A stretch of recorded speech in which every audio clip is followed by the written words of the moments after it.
3 centuries ago, a scaled tidal wave of dragons washed over the continent, destroying and consuming anything and everything in their path. In the present day, people and settlements emerge from their sequestered safe havens in an attempt to reclaim the lost world outside. A half-orc warrior devoted to protecting Erinos and uncovering the truth within Feori. A gnomish archaeologist looking for old truths and new secrets. A daring half-elf warlock testing his luck and following his fortune. A dwarven druid on a quest to find the spark in a dragon's egg. And a knight spreading the rekindled light of his gods. Welcome to the continent of Erinos. Welcome to Emergence.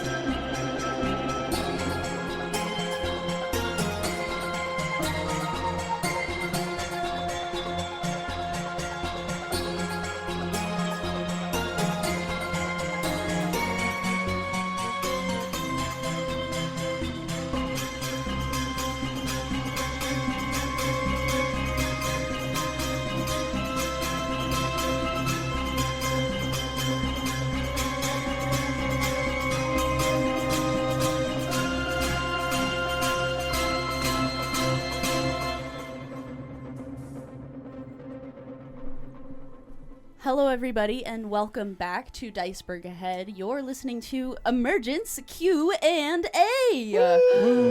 Season 5. My name is Chenoa Reid. I will be the host for this evening, and today I have with me Nathan Holten, R.I.P. Puddles. R.I.P. Puddles. Season 3 throwback. Garrett Kelly, wondering why I'm here. Evan Batt, answering your question. They then. Hunter Olson, I will neither confirm nor deny the safety of puddles. Tristan Redearth, questioning everything. All right. As per tradition for most of the people, actually not most of the people at the table, I like to start Q&As with trivia. So I have set out trivia. We will be raising our hands instead of yelling for our trivia, and the winner gets pride and maybe an inspiration point. I don't know, DM. Am I allowed to give that inspiration point to those who win? Confirmed. It'll And if start you- off easy. If you answer wrong, I you get a promise. negative inspiration. If you answer wrong, you gain a level of exhaustion. Yeah, the one who No. has the least points will get God. a boon against them. Some boon.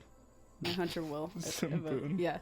Which Your means character has diabetes. always A bane? A you gain bane? diabetes. A bane? All right. Oh, yeah. A bane.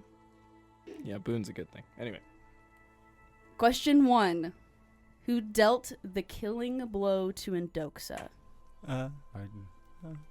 Ranpram Sneedbar. Ranpram Was- Sneedbar. Bonus points, how? I also know. You also I shot her with the crossbow bolt. Or not The the crossbow, the harpoon the harpoon? gun. Hell yeah. Point It to was Ed. glorious. It was. I mean, also half point to Nate, because that's his character. Yeah. Nah. Is that how that point works? for, Yeah. for doing the thing the trivia was about. I didn't raise my hand. I was just like, oh, I know. And It that's was, not- it was me. This one's a bit harder, so we're going to go by Price is Right rules. Cool. What was the amount in GP Oh, God. of coins and gems found No. in Indoxa's hoard? What about draconic artwork? Are we counting draconic artwork? I don't think I'd know No. this one. Okay. So we have to subtract 600.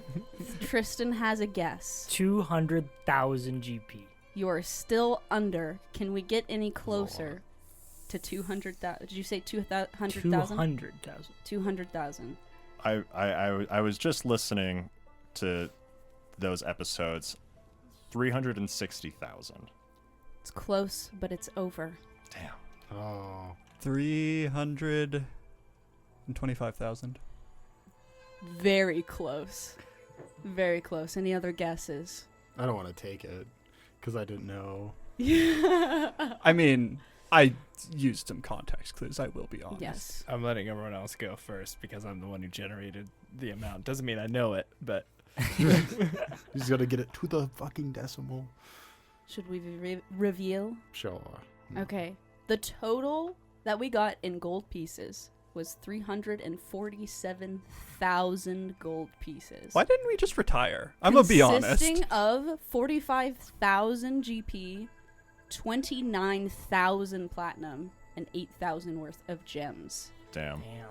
Yeah. It's because we're heroes, Garrett. Which I mean, means we could buy someone who could do our job. Garrett technically got closest Mhm. based on context clues. Yeah. Thalminar thinks we only got 5,000. 5,000. True. We all lied to Thal. He's like, I'm just doing it because we're all poor. Bonus on this. Like, how did you guys afford all these upgrades in town?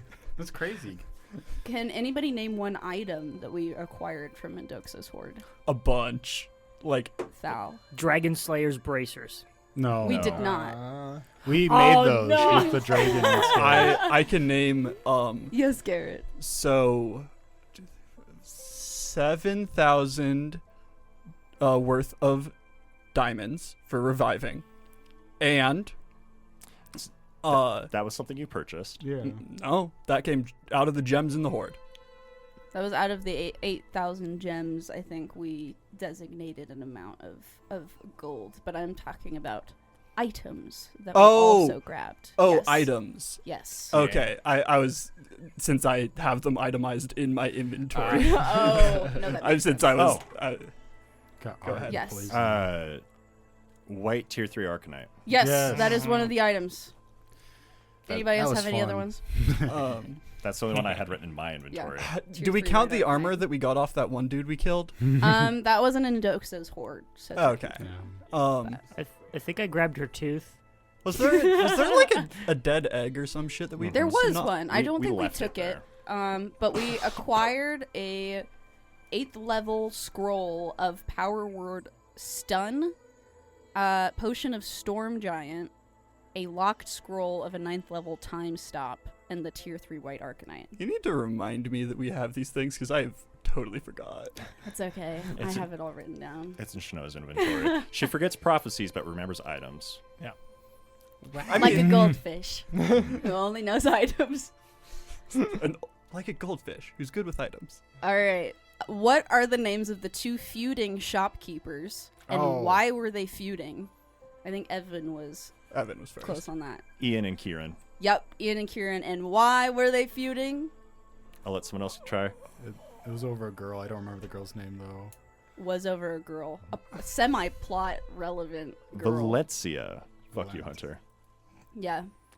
Valencia Atheras. Alice's eldest sibling, the inheritor to the Atheras estate. For her attention and business, is what I have written down. Hunter, you're getting so many points. I know. I'm killing it. Okay, I did not know how to phrase this question, so I apologize if it feels really vague.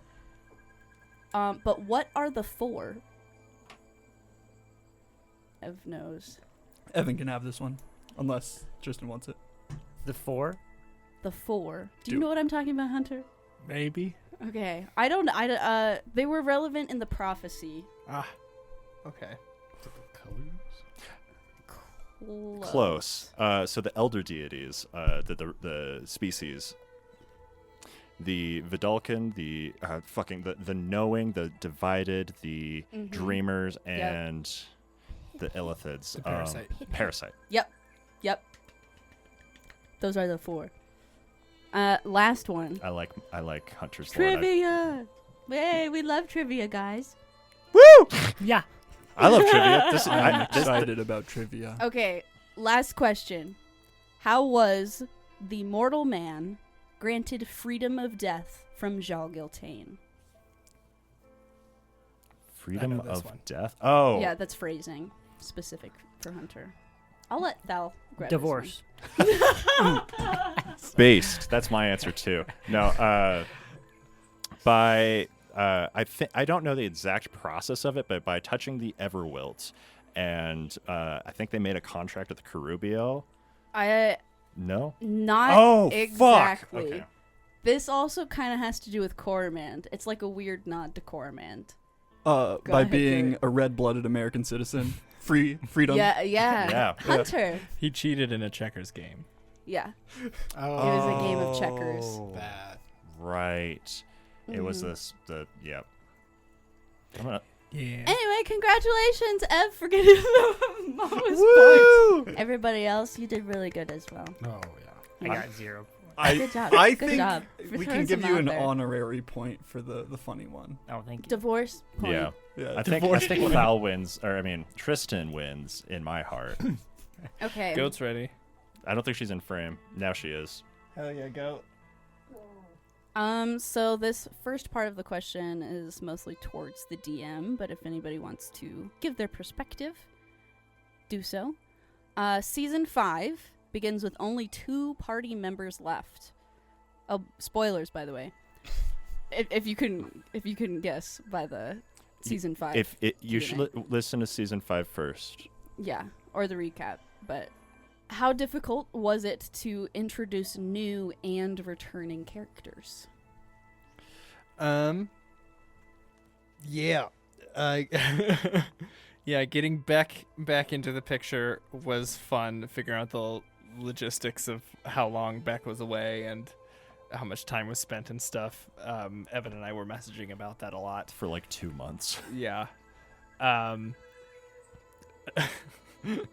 having them pick up, now I'm just remembering season 5 episode 1 now as best I can. Having everyone group back together with our kidnapped party members was a struggle as well, without making it seem too convenient for the plot. Mm-hmm. I wanted it to feel adventurous without feeling like, okay, we got to do this now, so let's move on. We got shit to do. Yeah. And how was the transition process for the new players coming into an already veteran party? I think I definitely had to, like, figure out my place. And also, like... Let's get in line, Tristan. Yeah. Know your Yeah, place. like, I need to know my place and figure out, like, what's my motivation for being here. Still haven't really quite found that, but, like, you know, it's an ongoing process.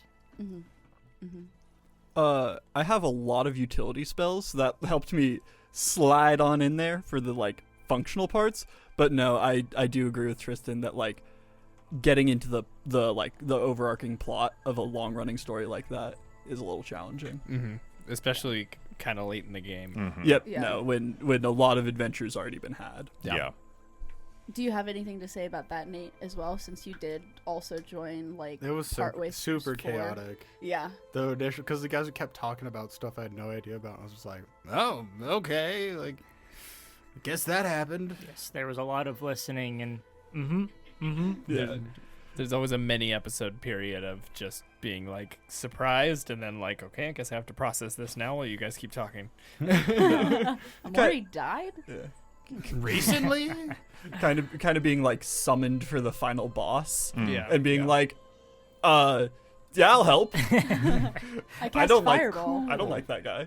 During episode 4, Jailbreak 2, Electric Boogaloo, antics similar to episode 13 in season 3, Brass Tactics, ensue. How intentional was this? And how did this make the GM feel, knowing the party escaped a second time? For me, it was in Doxa's like pride. Like she sees herself as a general and like a lord. Like she wanted to capture you and execute you in front of all of her underlings. She couldn't just have her underlings kill you out there. That wouldn't do it for her. Mm-hmm. So she had to keep doing this where she might not always be home when you guys arrive and like waiting for like a ceremony and stuff like that, which really gave you guys a lot of opportunity to do stuff. So I was like half expecting a full escape to happen, especially since you guys knew the interior. I like refleshed out some more areas you guys didn't go or didn't really explore much. Like you guys never went into their like bedrooms that much. I think maybe after it was cleared out, you did a search, but yeah. So there's a lot of refleshing out of stuff that you guys hadn't touched before. I think the poop chute was new. The poop chute was made up on the day. Yeah. Escaping through the sewer system. Leave it to the boys to go in through the poop chute. God, those are one of my favorite episodes. Both of those episodes, Brass That was a fun Tactics time. and Jailbreak 2. Yeah, me Electric too. and the Boogaloo. millions of marbles. right? The ball ball bearings. bearings. Sorry, the Yeah. ball But bearings. yes. Yes, Yeah. that was a funny image. That's I enjoyed that. It's a recurring theme. I would recommend listening to the first Jailbreak. It's Yes. it's a similar process. It's in the recap, so Mhm. I think the recap comes out before this. It should, I'm pretty sure. But yeah. hopefully, unless I get severely behind. But yes, that's where it should. And there's a little clip of us escaping. So It's good shit. It's good shit. Check it out. yeah. It's a great game. Great podcast. Preparations. Part 4 delves into the prophecy. GM, what Yeah. are some moments in the prior seasons that you've hinted at? And are the players close to solving some of these aspects? Let us know. So, with the way it's scrambled up, I will say at least one line I think you've got pretty spot on in your like rearranging of the phrasing of these things. So I think you're close enough to figuring it out. It's just a matter of getting confirmation, which is a thing that's difficult for me to decide. Like, where do I put the deciding clue that will definitely let them know Yeah. what is what, Yeah. and when does it feel worth it? Players, what parts of the prophecy that caught your attention the most? If you remember any pieces of it, or the vibes, I It's guess. definitely saved in Discord. It is. Yeah. I have a bunch of sticky notes on my desktop of every single line separated out so I can move them around. No, after we got the complete prophecy, we like had like a brainstorming session after that. Yeah. I'm picturing Tony Stark moving like Yeah. holograms I around. think Garrett Chenoa and I were on a Yeah. call for hours. All of the like named roles, the like sibling, I don't remember any of the others. yeah, It's been a while, like the but sibling, the servant, mhm. the apprentice. I think was the one. no, not deceiver. Sauron. But yeah, no, just like identities. Yeah, I think one of the ones that stuck out the most was unravels the world for pride The false servant. and like False servant. the That's great swallowing or something like that. The heralding the darkness, the great swallowing. Yeah. One of my favorites was fated to pass, though fate has passed. Events are set in snow. I was to me that's like the future is so undetermined. I think that's really cool. Frick you, Hunter. yeah. That ties really well into. I can't remember the deity's name, but there is a god of, I don't remember if it's destiny or fate in the Imlir. I think it's set as Destiny. Yeah. It's Schixel Schultz, I think. And they're like a gnomish god, if I'm remembering correctly. I think so. But yeah, they don't really have a pull in the mortal world anymore. But they're Pixel. Schixel Schultz. Yeah. I've talked with Hunter about them before, and like the concept of destiny, it's not set in stone. It's like set in snow is a really great phrasing for it. Of like their job is to guide you to like what you could be, like the Yeah. like showing you the different branches and showing you like here's how you get towards a good ending effectively. Yeah. And I love this. I like this shit. My question is it like that like wet sticky snow that you can like roll into snowballs real easy? Yeah. Or is it like dry snow The that perfect that like snow kind of and like crunchy and just like gross. kind of crunchy like bad? Is it snow meant for to be rolling? used as a weapon? It's meant as a canvas for piss. Okay, so it's like powdery with a crust on top. Exactly. It makes like a satisfying like splash when it goes through the hard outer layer and then hits the grass That beneath. makes so much We've been thinking about sense. this all wrong. Of course. We're gonna change the world. Great. The piss prophecy. So one of the biggest arcs of season 5 is encountering Akval in the Kyria Telecos. Was it the plan to split the party, And what was the hardest part about pulling off the simulation? It was really weird to try to like tease at it without being like super obvious. So there was like a couple moments where Yeah. we said stuff and you guys weren't picking up on it. We're just like, oh. Yeah. Kind of all looked at each other like, ooh, we gotta be like a little more No, involved with this. probably the thing that I wish I had done was coordinate more with the simulation bros, because like we all were approaching it a little bit differently, Mm-hmm. and I think us being a little bit more like, as you know, a little bit weird in the High-minded. same way would have helped not be, yeah. I think all of you telling them to calm down over and over again. Yeah. Amori, Was- just calm down. Yeah. Perfect. Yeah. Yeah. We like reconvened after break and we're just kind of like, yo, we gotta get a little more in their face about this, I think. Yeah. Yeah, it was very interesting to me to see the three of you interpret that prompt in three different ways. It's been a minute. I actually just listened to this like yesterday, but Tristan been was at least a minute. yeah. Tristan was very insistent on like, let's take a break. You need to take a break. Let's slow down. Get in the bath. Go to the spa.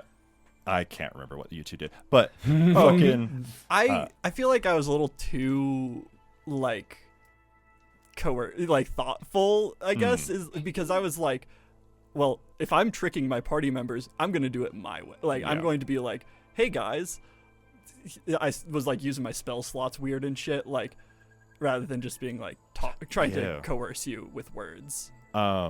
yeah, you offered to turn someone into a koi, then a baboon. Yes. But I forgot that part. I'm gonna dig into this just a little bit.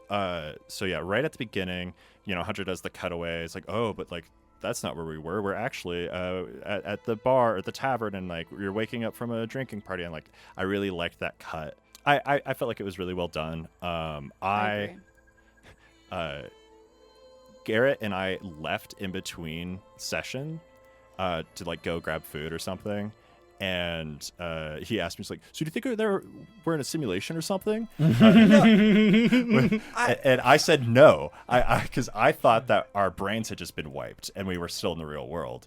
That's what Chenoa thought Yeah. for a while. Solid Emori completely was like, yeah, this is normal. Mhm. And then just certain things after a while, not even in that first episode, it was like the second or third, it must have been the second part where it was just like, why is there nobody around? Yeah. Why are people saying weird things to me? I'm gonna pat the five of us on the back, but specifically Chenoa and I for our acting in those episodes, because you guys were playing different characters effectively, and Chenoa and I were trying to play our characters, but with meta knowledge that our minds have been altered, and I think we all did a good job. Yeah. Yeah. Yeah. Because I was like, sleepover. Yeah. Slumber party. I was like, oh man, I'm gonna like take a bath. I'm like, oh fucking, like we're relaxing before the siege. Yeah. Yeah. Yeah. Oh, also, quick interjection. Sorry, Hunter, for engaging with a bunch of off-time RP like roleplay during that. Like it just happened on accident. I wasn't trying to like introduce like 6 new characters to the town No, you're okay. during a. We got Ian and Sleep. Kieran. You get Ian and Kieran. I know, but it's. I feel like that would have been better done in reality. It's so funny that we skipped the shopping episode because we did the 'Cause you shopping did it episode all. in a simulation. Yeah. Yeah. It was gonna get done one way or another. Yeah. It's honestly a better way to do it, really. Yeah. You were actually shopping in your dreams. I appreciate how you two really committed to the bit. Thank you. Yeah. I was very confused. Like Chenoa was confused. Yeah. I was like, I'm rolling with it. Fantastic. I'm very proud of those episodes. You should be. So Team Ian or Team Kieran? Earring. Team Ian? Team Kieran? I'm pretty sure I said Kieran in the episode where we did the bit, so I'm gonna stick with that. I think I said I on. was Team Ian, and then you betrayed me. That's exactly I'm- what happened. I'm a hard Team Ian supporter. I just rolled for it because I forgot. Ian. I'm Team Valencia. She can choose whatever she wants to do with her life. She doesn't need no ban. Nice. I mean that sincerely. Girl boss. Girl boss indeed. what were characters thinking after recovering from the first fight with Akfal? Okay, so this was after we had that very tense episode in the tunnels. Yes. By It's the way, when- big props to our DM. That was like fantastic tension that episode. Like Oh, yeah. I was feeling it. Mm-hmm. Fuck yeah. I was really Makes me concerned happy. about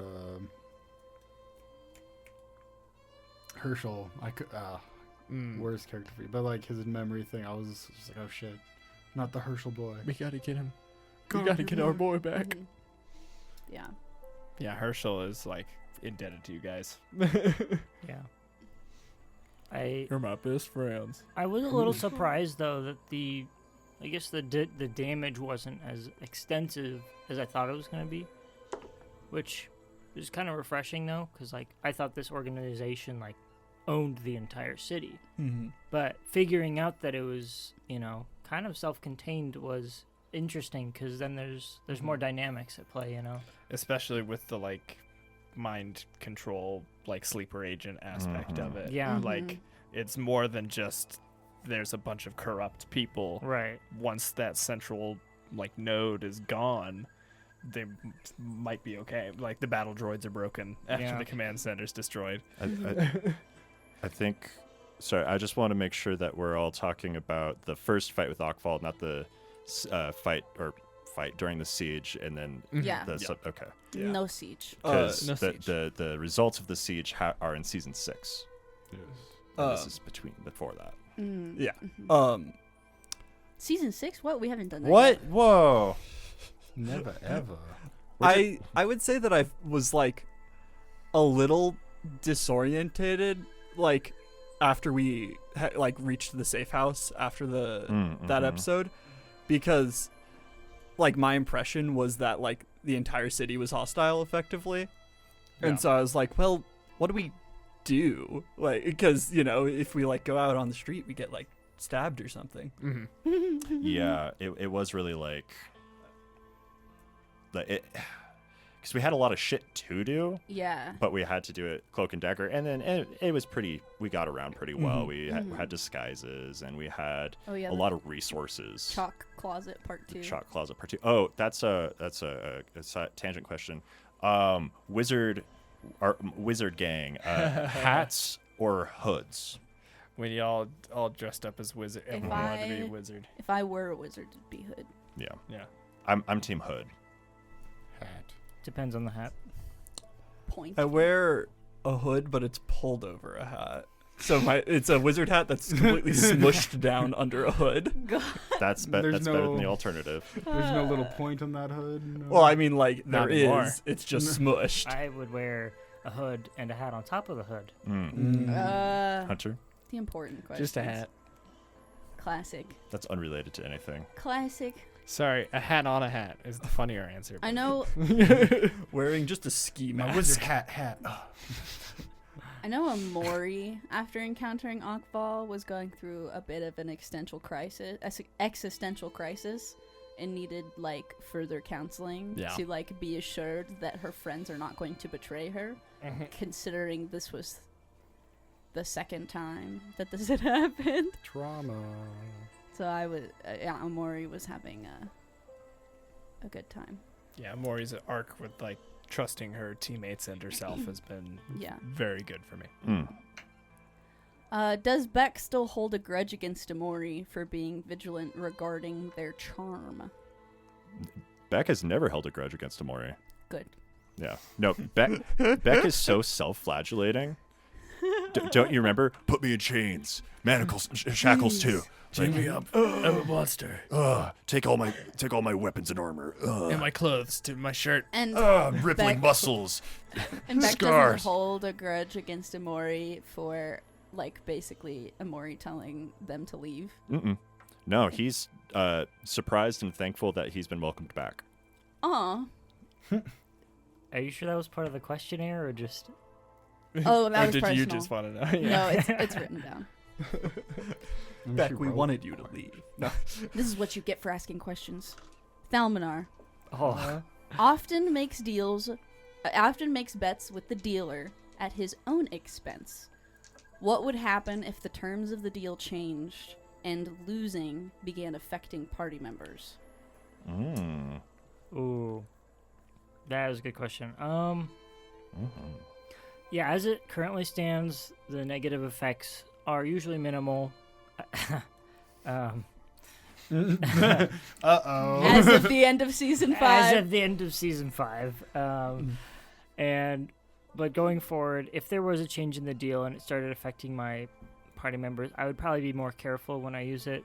Right now, I'm pretty like Very yeah, frugal. I'm gambling. I'm gambling all the time. I'm winning. Life's great in season 5, and so yeah, let's just hope that the deal doesn't change.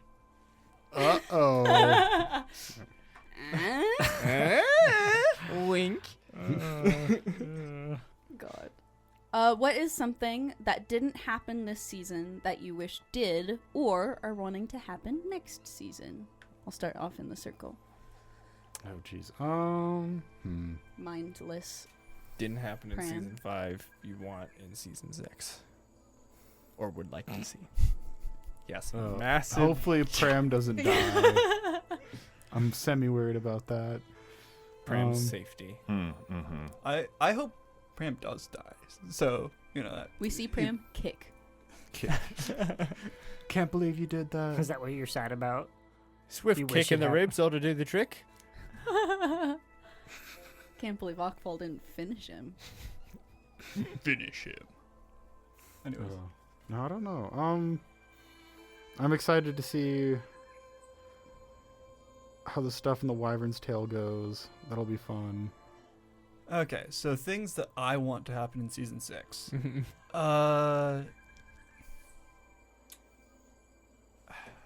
Honestly, sometimes I feel like druids have too much bullshit. Genuinely. Yeah. And like, it's great feeling like I've got a fucking utility spell for everything, but I don't know. It feels like I'm not like problem solving. I'm just like, got a spell for that, and it just sort of magics away problems. Yeah. So I don't like. I guess this is a little on me to more creatively use my toolbox, but yeah, that's just something like I want to challenge myself to be more creative with how I interact with the problems we get. Mm-hmm. That's good. Yeah. I mean, druids have a very long list of tools to search through as well. I currently have what was it, like 4 spells to summon Fae prepared Yeah. because I'm really smart and use my spell slots wisely.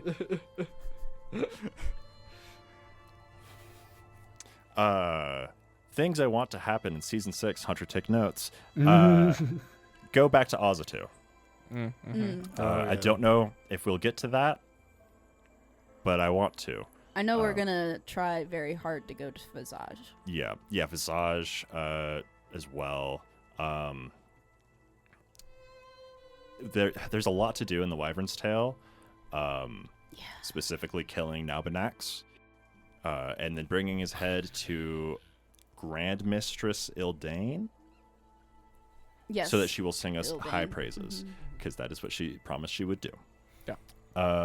Shower us in gold. And I don't know if she promised that. Oh.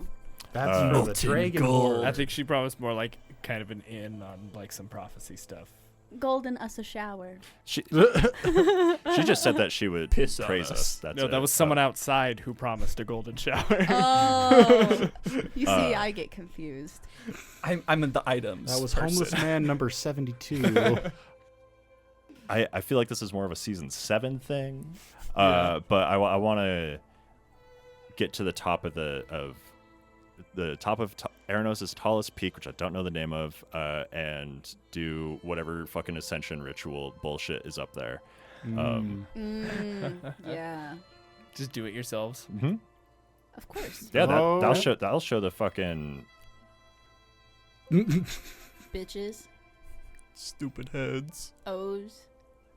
It's gonna be really funny when we get up there trying to do it Imlir. and then we can't. no. Yeah, it'd be funny if we fail. God.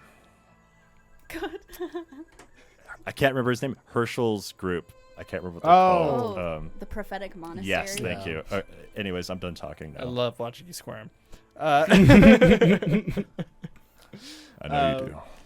Something that didn't Whoa. happen in season 5 that I want to happen in season 6. Well, I'm already very happy with the prospects of exploring an area that we haven't really been to in the podcast that much.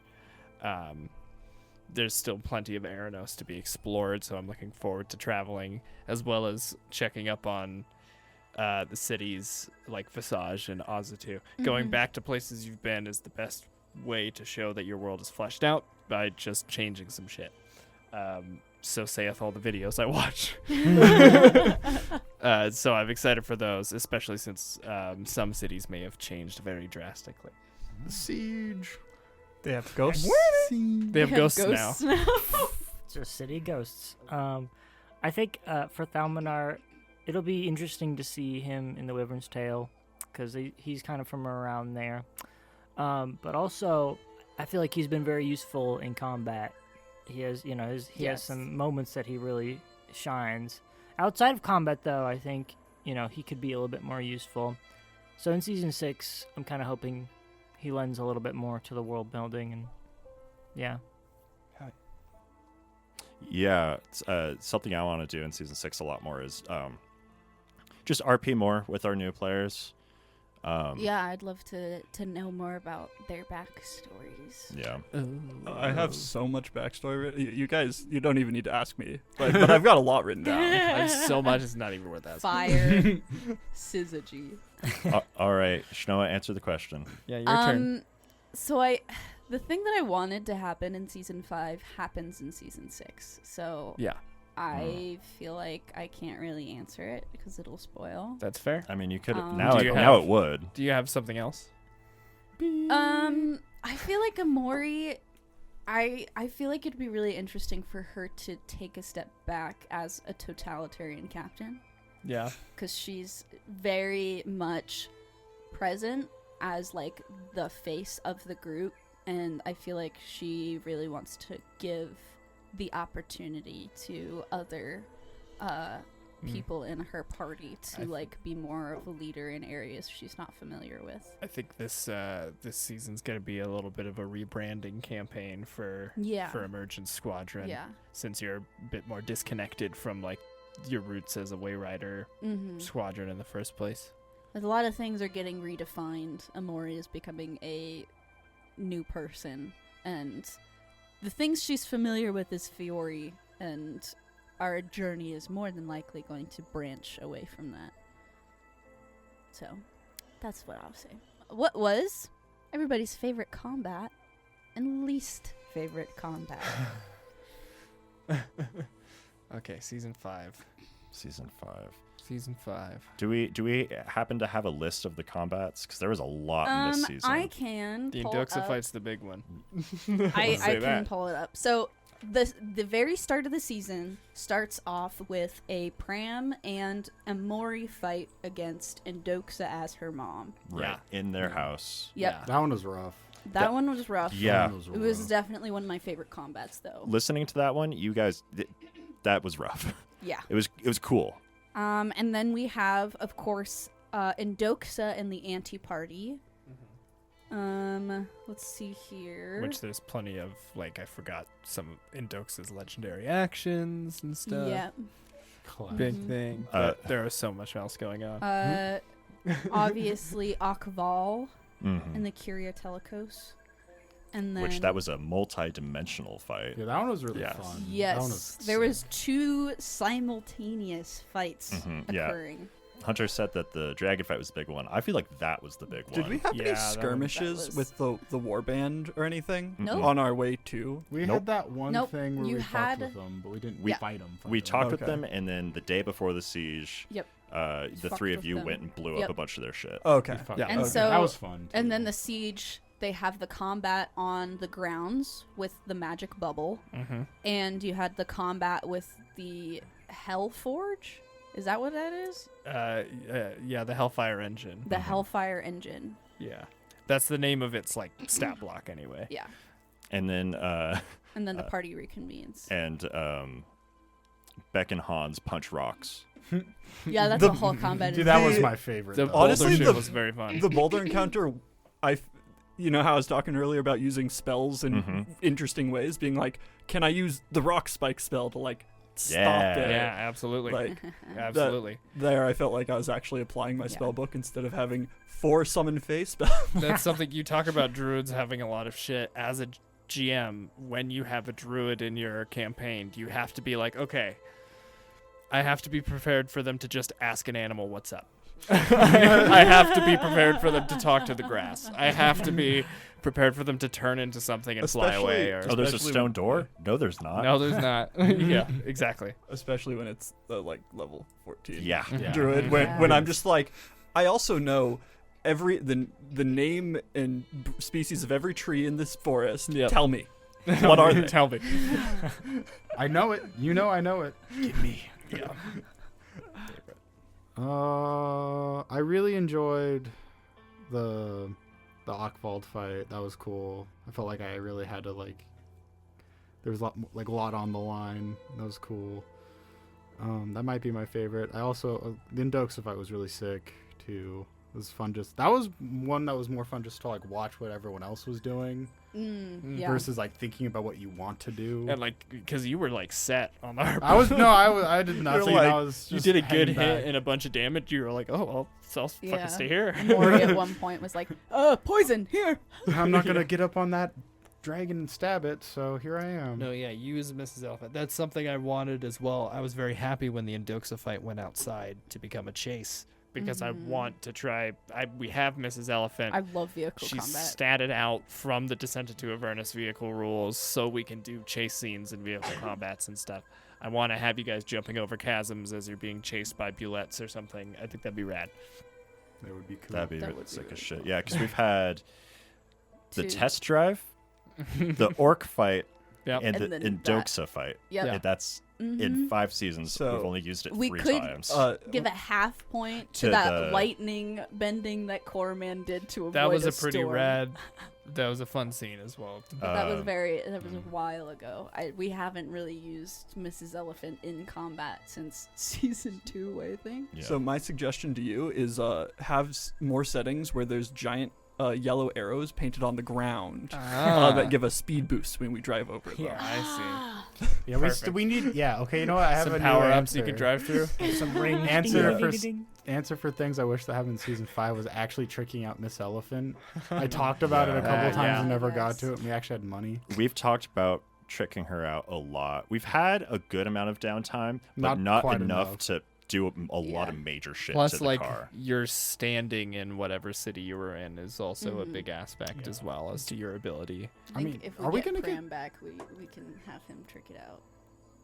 With the amount of money we have, we could make a You back can cave. get some figured out. We have a lot of money left. We could get a second Mrs. Elephant, exactly could. identical. We could just own Mrs. Elephant. Right now, she's not ours. She's that- Still technically not yours. We She's could a get rental. a new vehicle, but that feels wrong. Government. Yeah. And yeah, there's other cities with vehicles. Yeah. Yeah. We could get a. Ours is just. We could get a Cybertruck, guys. Is it glued together or? With the glue that melts under 200 degrees. Well, that's the craziest part. I right? know. It's All the people in Texas fucking raging because it gets so hot under the panels. Yeah. It's the Yeah. dumbest. Okay. Anyway. Garrett.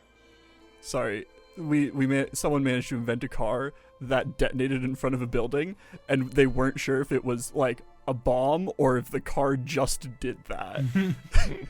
The answer? The car just did it. Car just does that. Anyways, favorite or least favorite combat? Yeah.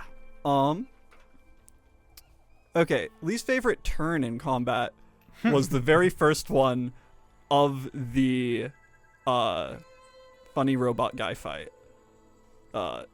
Because all of the guards had a teleport exactly the height of my walls, and that Yeah. I that do remember super that. cucked me. oh, Yeah. that was so. You trapped because him you start in- action economy though. They have to do shit. Yeah. I think it was just part of their move or something. I'm fairly sure they used it as part of their move and attacked on their first round. It was bonus action. Yeah, so anyways, I was weeping. other than that, the fight was great. But like, I was just like, I have this wall spell prepared. It's gonna be great. I'm gonna like divide and conquer. No, Not for you. He did spend a lot of time pre-session with his walls set up and like looking at it and planning it out. no, I was so excited. We took time to set those 2 areas. I really up. appreciate that you gave me all those props. Yeah, of course. I wish we had the cameras before that fight. Yeah. Yeah. That would have been rad for y'all to see. No, I agree. But the combat was good. It's just when your plans fail. Yeah, I feel that, especially as a spellcaster. Mhm. Yeah. Also, I'm fairly sure that was my highest level spell slot at the time, so I had committed to it. Right and properly cocked. Improper. But I've had a lot of like just good, like where I felt like I've been doing pulling my weight in You combat. wipe out minions like nobody's business. And it's- the siege weapons. The siege weapons, Mhm. yes. Fires. It's very all on gratifying lighting things on fire. That's what wildfire. That's what you do best. Yeah. But yeah, no, I think that definitely sort of the first and last, Indoxa and the Siege were both really good. I had a lot of fun with those. I'd say probably the Siege because sort of that intro of the like puzzle solving to crush as few buildings as possible was like fun. Yeah, when the party was split for those episodes, I was like, all right, well, we're going to take advantage of that and try to create drama. You changing directions once or twice helped create drama, but it created drama for me behind the screen where it's supposed to stay in front. You're like, no. No, but it turned out wonderfully. It was super fun. There was just a lot going on. That was definitely the most spinning plates in a combat, was the siege fight. Mm-hmm. Yeah. Yeah, we were calling the other two the big fights. That was the big fight. That was the biggest That was fight. the long fight. We had like 3 big fights. It We was. had 3 major. They gotta be big at this level. Yeah. Like, there's just little point otherwise. My favorite fight was Emori and Beck being kind of equals with Nadia. Oh yes, Yeah. that little combat. Quick exchange of punches. Yeah. No, I had a really, I think, because I had cool scenes in the Indoxa fight and the final one. Mm-hmm. You were Okay. blind the whole time. I was blind the whole fucking time. Because the Indoxa fight, that was my first session Your back. big reveal. Yeah.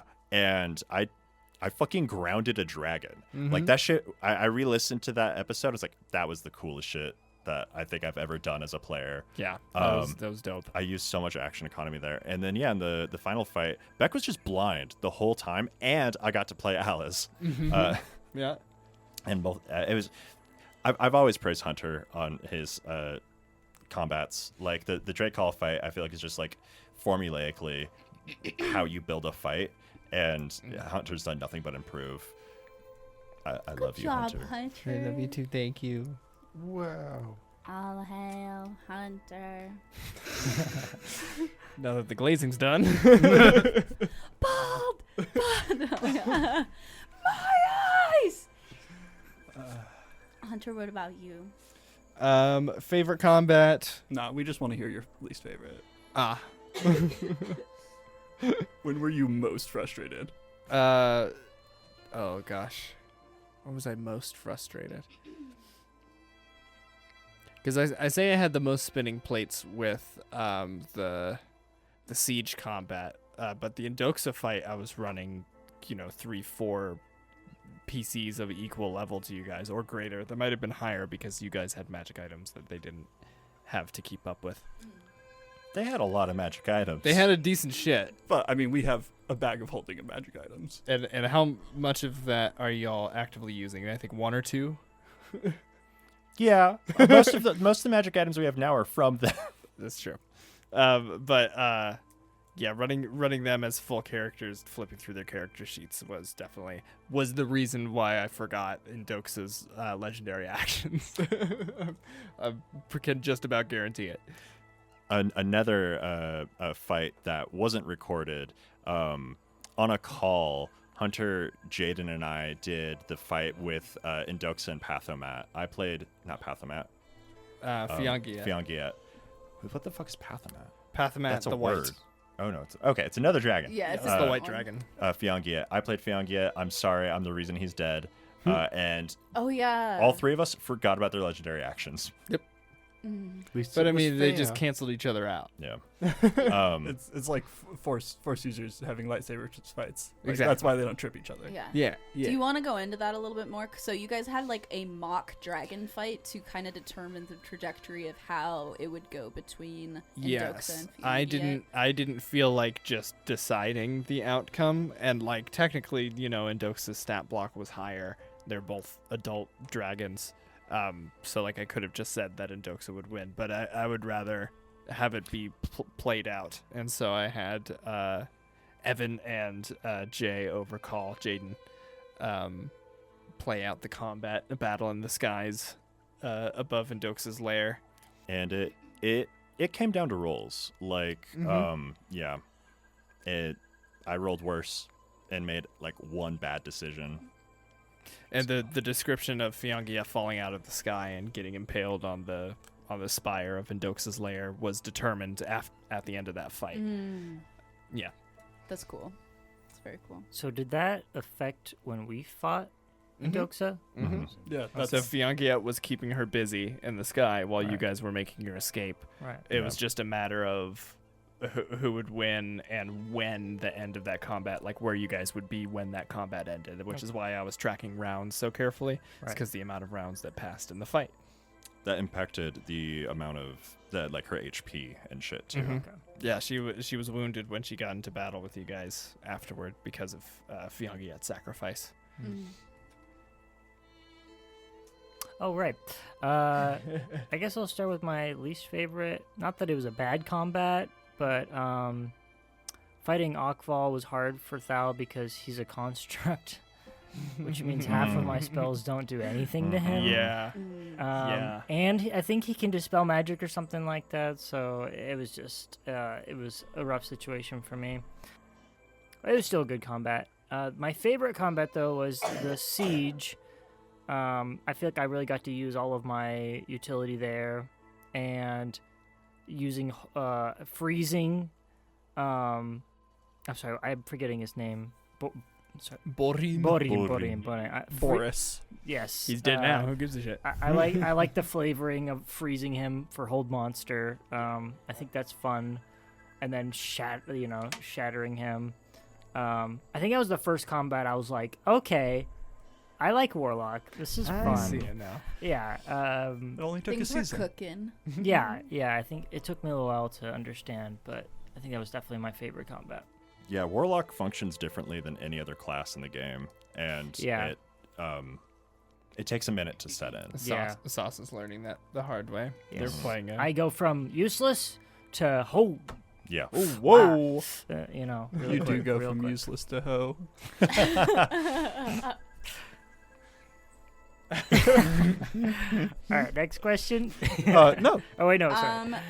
I think my favorite combat was the very first combat of the season that Mhm. only Pram and I were a part of. Yeah. Yeah. Because I you douchebags weren't there. really enjoyed losing. That's my favorite part of games is when I fail. Yeah. Yeah. That's So I enjoyed it a lot. There was a lot of like questions being asked of like what is going to happen in the future, Mm-hmm. which I enjoy because I didn't see all of the possible branches of like what could happen. So that was definitely one of my more favorite combats. The odds were not in our favor. Another one of my favorite combats was playing the Centurions in the bad part.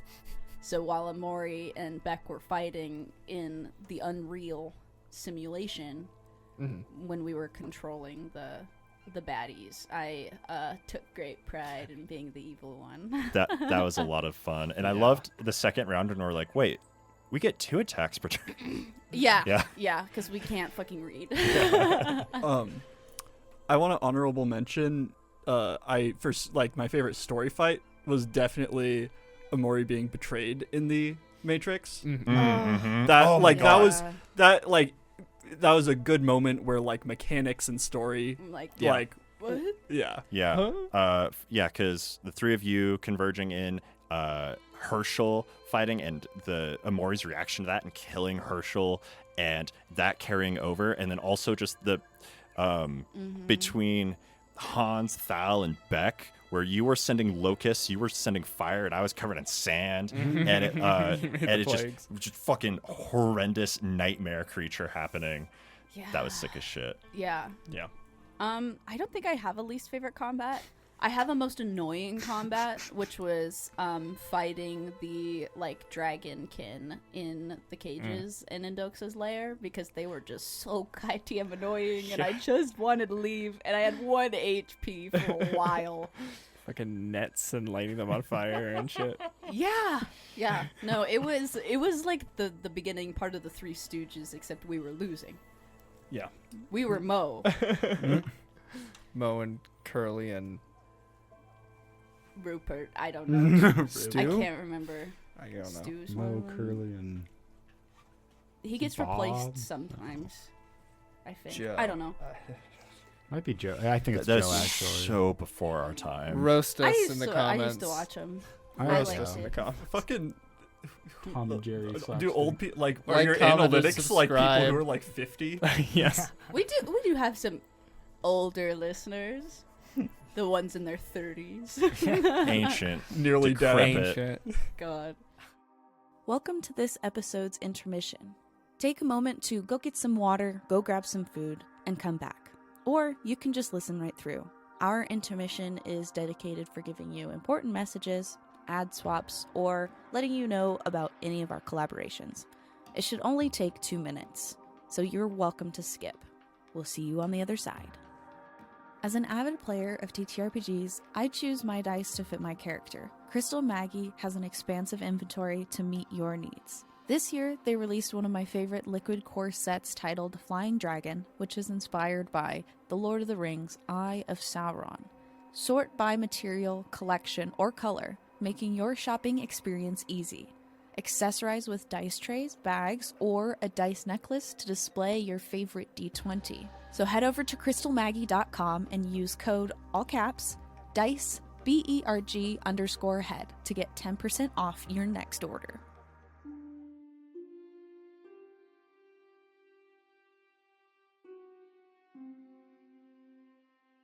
Are you looking for your next adventure to get lost in? Do you enjoy dark fantasy, horror, slice of life? Are your favorite tropes filled with tragic backstories and a found family comprised of a snarky lesbian, a morally gray grump, and a sunshine character? Then look no further. Tune in to Tales of Three and follow the adventures of 3 unlucky strangers whose fates collide when they accidentally stumble upon a plot to destroy the world as they know it. Throw in some forbidden magic, a slow burn romance, hidden identities, and some devastatingly beautiful baddies who will stop at nothing to keep our trio apart. Mix it all up, and we've got your next obsession. Tales of Three, a Rainbow Dice Club production, is an all-queer, Dungeons & Dragons-based podcast that airs on Fridays. Find us at Rainbow Dice Club on most socials and at Tales of Three wherever you get your podcasts. Emori ends up negotiating with Akval during the season finale. Do you think this was the right call? And how does Pram sabotaging the sewers change this perspective? Pram? I stand by my choices. I also disagreed with Emori, so I left. Valid. Justified. I did what I did. I don't know about justified, but valid. We'll see what happens. In season Oh. 6. I died for my sins. It's fine. You were feeble-minded for around 24 hours for your sins. Hey, we don't know that. You were feeble-minded for an unknown amount of time. It was so long. For 6 months. The deadline.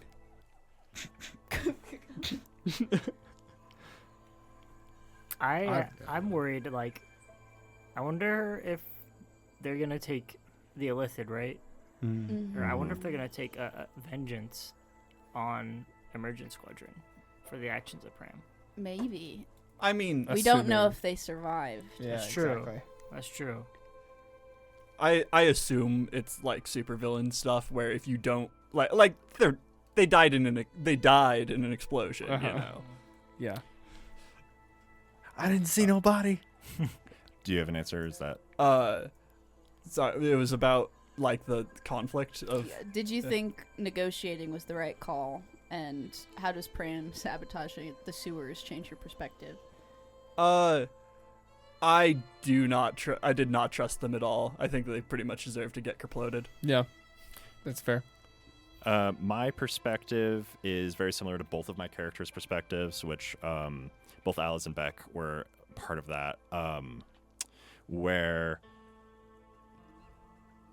throughout the entire game, coming into it from a like negotiation standpoint and telling the truth and being honest, and I, as a player, and both my characters agree with this, I think the Illithids deserve to be able to live. I think that they taking control of the minds of people without their consent is a bad thing, and I think that what we presume is going to happen is they rip them into the Astral Sea. Or did we confirm that? I don't remember. We thought it was going to be the Astral Sea. Yeah. Is where they were going to take them. Like, talk to people first, but like them being able to like live and persist on that, they have a right to get to live. I also completely stand by Pram's actions. Because Yes. like, yeah, no, absolutely. That's fucking terrifying. Go do some terrorism. Pram's been around a lot longer than Emori. That's true. Yeah. I think for the narrative, it was great. The Illithid, the situation the Illithid were in is based off of a quest in Fallout New Vegas, where there's some ghouls trying to get to space by building a rocket ship, and they need your help getting like radioactive material and stuff. And so this, I don't know. I don't think I ever wanted them to be like, nah, they're evil or they're good. It wasn't gonna be that easy. I think like Evan said, like their predicament was so dire in their eyes, it warranted taking control of people to ensure the best outcome, in their eyes. But it was up to you guys as the people who lived, for some of you, in the fucking city above, or just members of the world, whether that kind of shit can fly, basically. I wanted to know what you would do if you would try to befriend them, and they'd be like, oh, the squid faces might be kind of friendly. Or like, nope, they're squids, fuck that, we're blowing them up. Yeah, and I will neither confirm nor deny if anyone or anything survived. Because of course I won't. Why would I do Hans is a little scorched earth about it. I just think it's funny that both sides happened. Yeah. Like, Yes. Yeah. we decided to help them and ended up not doing that. Yeah, we're like, yeah, we are in safe cahoots. Yes. Boom. Yeah. But really- not like intentionally. It really is kind of safe scuff, because the rest of you, as soon as you heard it, were like, I mean, yeah, go for it. Like, okay, cool. Yeah. No, Emori was definitely under the impression of like negotiate to save the people in Feori despite her feelings about it, because she obviously was not very happy with Akval for a lot of reasons, and this was her opportunity to gain a temporary ally to make sure that the city does not descend into the Astral Sea, but with also full knowledge that Pram is chaotic and has Arknight and will do whatever they choose. And it was a bomb. We I built a took- bomb. You yeah. made it a bomb. I It took was a this bomb. deal as Emori and not as Emergence. And so Yeah. when Pram decided, like, I think I'm going to blow them up out of game, I was like, I support you. Full. Do it. Go. Go Go do right it. ahead. It'll be good. So, Oh yeah, it's fantastic. yeah. It was a really good choice. Really good I split. felt really bad when I was like so like hyped up. I was like, yeah, just throw it in. And Hunter was just like, well, I was gonna tell you a better place to put it, but since you just threw it in there, all right. I You was just like, see fuck. in the distance. Yeah, yeah. I mean, how far away were those 2 points? It was like suspended in the middle of the room, affixed to a wall. It was like, again, the room was kind of spherical with like a catwalk in the center. The catwalk leads up to this thing that's suspended. So, comparable. You're in the same room. It was the difference between pitching it at a thing versus dropping it off the side at what looks like important machinery down below. And it is a big ass bomb. Big explosion. You guys will see the aftermath. Yeah. We should have rigged him up with a dead man switch, so then he could have like negotiated with them. Yeah. We're And the then good just guys, turn by the way. feeble-minded. Well, Oh, yeah. if you're Ooh. feeble-minded, whoops. We're the good guys, for the record. This is the last question that I have. After the finale, when we witness Zavoya taking the throne in Visage, our party is faced with a multitude of choices. Where are they going next, without spoilers? And what are everybody's individual goals? For the podcast listeners, Chenoa just held a gun up to our faces. No spoilers! So by where are they going next, do you mean where do each of us want to take the narrative next? Yeah. Okay. Not where have we started Yeah. to go next. In the future, where have we started to go? Yeah, where do you want to go as a player, and do you want to go as a character? Like your individual goals as a character. Because we all saw it, right? I'm pretty sure we were all together. Yes. Yeah. Yeah. Yes. Minus one feeble-minded gnome. Mm-hmm. Yeah, I have no idea what you guys are talking about. Yeah. I mean, yeah, as a player and character, I do want to explore the Wyvern's Tale because I think that'll be really fun. The other stuff going on is very important too, and it feels bad that there's just always more threads than you can follow. Like that. Yeah. It's just kind of like, well, we'll see when we get there. Stop giving a shit, Hunter. I'm sorry. I'm a completionist. This is hard. Yeah. Time sensitive feeling stuff. Things that I sort of want to see there. I'm excited to be going to like a place that's new to the campaign because I think that will kind of help get me on the same page. So I'm not like, who are these people? What are you like? Because like half the people here know what's going on, and I need to be caught up. Yeah. So going to a new place, I feel like will help there. And also, since we're kind of moving into a fresh portion of it, having some opportunities to kind of slow it down and be like, all right, we take a week to upgrade the car, and like slow it down a little bit because whatever the second half of the season was over the course of like a week. We spent, there were 6 episodes of preparations that were over the course of 3 Not a lot Very, of time. very Less than a short week. amount of Yeah. time, Yeah. Less Like, than the episodes in total. No, so slowing it down a little to be able to reasonably accomplish some like bigger housekeeping tasks and like traveling places and that kind of stuff, I think will help. Like, that's something I would like to see. I know some of my favorite moments, especially in season 2, are just simple, like, time that we spent in Mrs. Elephant, like getting up to antics, like Truth Circle, Cormand getting his chakras realigned, like bitching about crochet and like where we keep the toilet paper. I feel like those like little narrative moments really like help.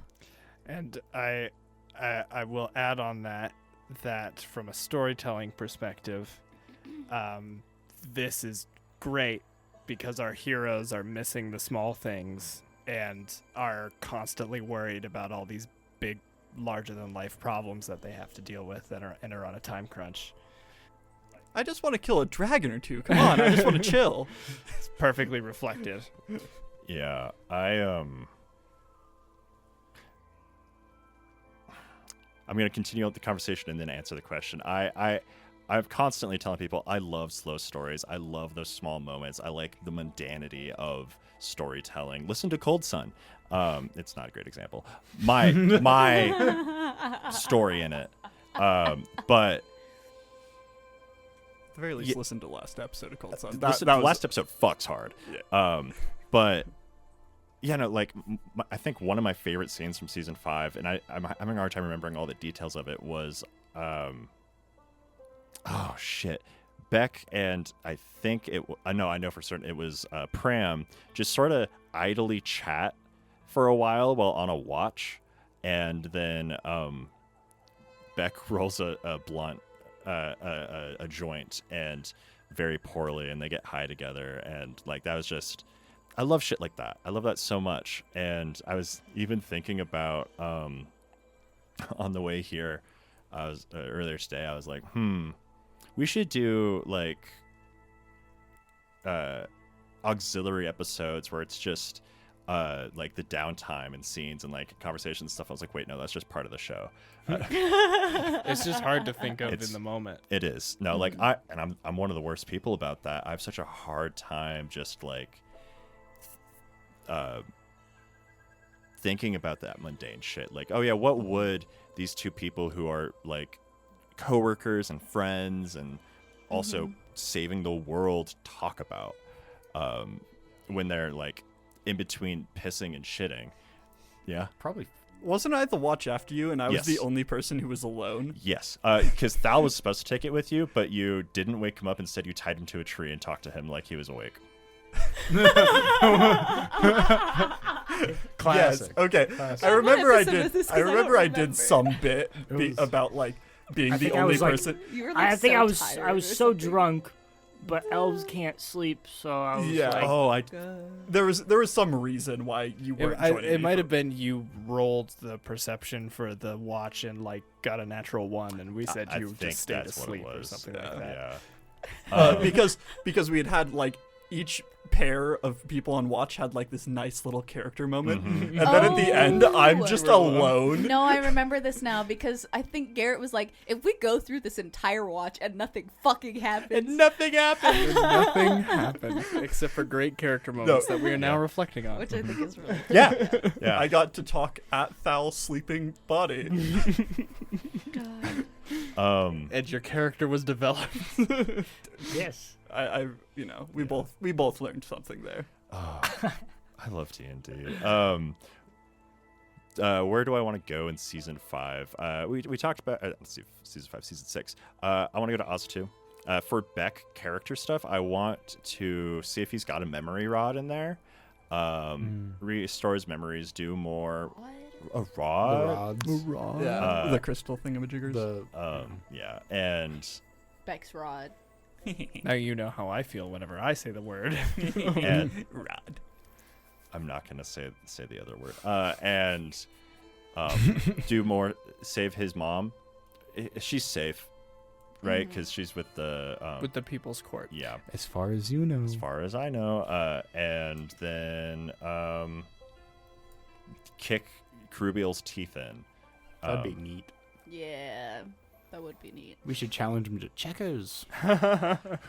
What was the last part of that question? Did you have any individual goals? I think Okay, you yeah, touched yeah. on that Mhm. too. So Oh, also to get my fucking get better armor. Yeah. yeah. The only reason why I haven't upgraded to plate is because I have a cool enchantment. So I had Do to you transfer. want the plate that No. I have? It has like lightning resistance. It was Bayonards, I think. I'm aware. Okay. yeah. Well, we have it still. Yeah. So. What's the enchantment on your armor? again? So it's not quite as useful as it used to be because Pathfinder. no, I mean yes, but because I don't have Necrotic Shroud anymore. Oh. So Necrotic Shroud causes people to make a save or be scared when you fail, but it only lasts like a turn, I think. And what the armor does is it makes it so that people within 30 feet or 20 feet have to remake that save at the end of every turn, which I have a spell that causes fear or the frightened effect, so it's not useless, but it has less utility now. But I still think it's sick as shit, and we only used it in Pathfinder. It's the only time it actually happened.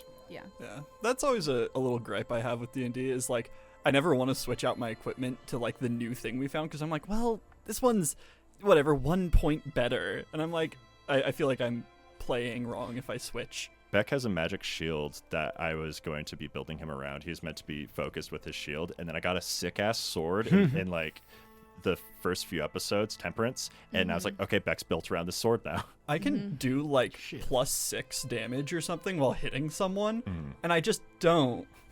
But I have like 4 magic items to hit people. Wait. Shouldn't I hit someone them. with wait? What are they? Ring of Ram. I know my staff can do more bash damage. Yeah, your staff is technically like a quarterstaff. And Slayer's Bracer is also, I guess, plus a good d6 damage. damage. and like I think one other I'm forgetting right now, but like Shillelagh. Shillelagh. And also I have like 3 shield spells that are purely for melee combat. Yeah, you're set. Melee druid.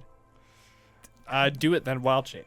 I haven't seen you hit a single person. No, No. but I could do But pretty you good could. damage. Why would You you do could. that when you could do AoE fire damage? When you could summon a dragon. You could summon 4 Fae I separately. Separately. no, so it's like 3 of them. There's 3 different spell levels, and they all summon 2 CR of Fae. Why? Why did I do this to my spell list? That is a great question. You're a fool. Sorry.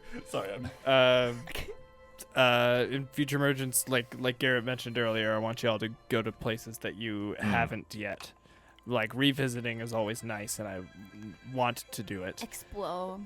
But explore in the new spaces like the Wyvern's Tail or the White Spine Mountain or like the Ordening Sea. There's another archipelago on the other side Go of the to continent. the ocean. Beck and Emori haven't been to the ocean. Yeah, y'all haven't been to the ocean yet. Mhm. This might be your chance. You know. Yeah, Maury's gonna go kick rocks, like literally. because there's 8 Sea rocks. cities, right? Sand. 8 magic cities. Yes. We've only been to 4. Cool. Wow, I'm done talking. that's a lot. But yeah, I want you all to visit the other cities. I want you all to visit just like different biomes and regions because the way I prep is like, you know, when I'm inspired and the bigger picture things I want to get down right away. But most of the time I don't plot something out unless you guys are going there. Like you guys are the brush, and as you're traveling, I'm filling in with the paint around you guys. So when you go to these new locations, it inspires me to flesh them out and actually put shit there and make them interesting. Yeah, going off of that, as a player, I'm really excited to see how the world has been like affected by these like almost apocalyptic events, you know. I really loved running into the group of soldiers outside of Faori.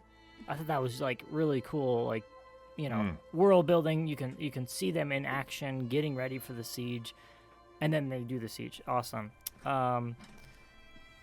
Maybe we'll take a trip to my hometown or home island. That'd be kind of cool. Might be in the area. Anyway, as a character, I think Thal wants to.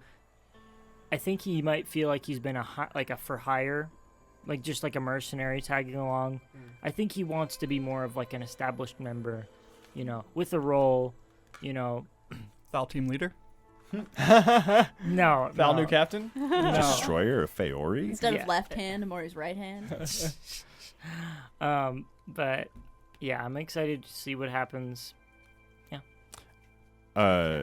I'm gonna talk more. Yeah, I am very interested in going to the Wyvern's Tail because the new cast members, their characters are from the area, Yes. which means that It's where my evil twin resides. yeah, we've never been there, so we may know maybe a couple NPCs, probably not. Whereas you guys would be able to be more involved with it, and Yeah. that's very Delving exciting into to our me. backstories, I definitely want to do Yeah. that. Mhm. Something I forgot I was going to say, as a player, and you know, maybe as a suggestion for the DM, I think it'd be really cool to make allies with people or things that aren't, you know, people from Faori or even humanoids. Mhm. You Yeah. know? Yeah. That's something I've thought about.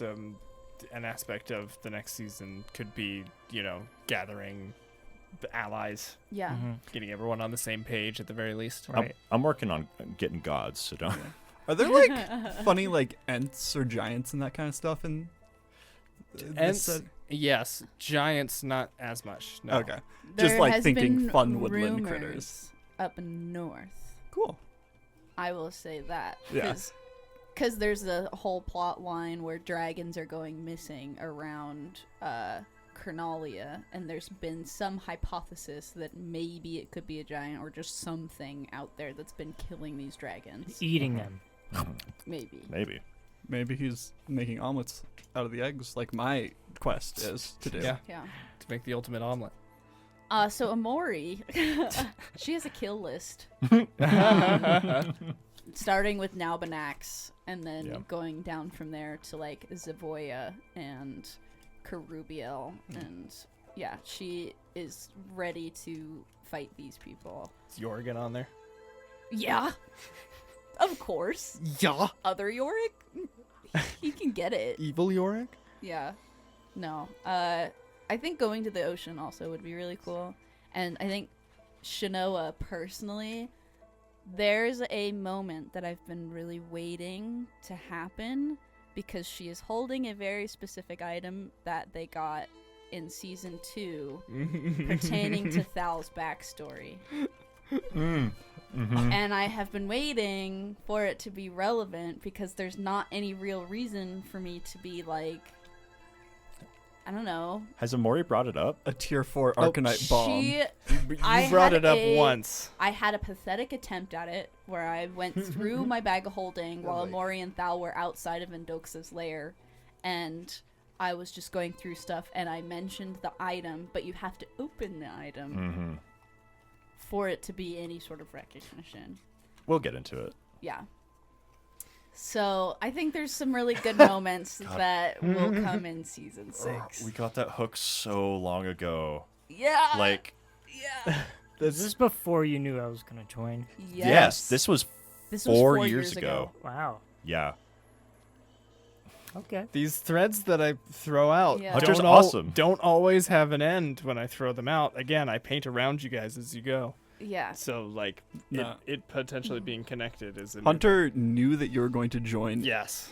4 years after It was he in the introduced cards, the right? item. Yes, it was in Yeah. the cards. Yeah. The heart of the cards. No, as soon as Hearts. I heard your backstory, I knew exactly what was going on. So there's some secrets brewing.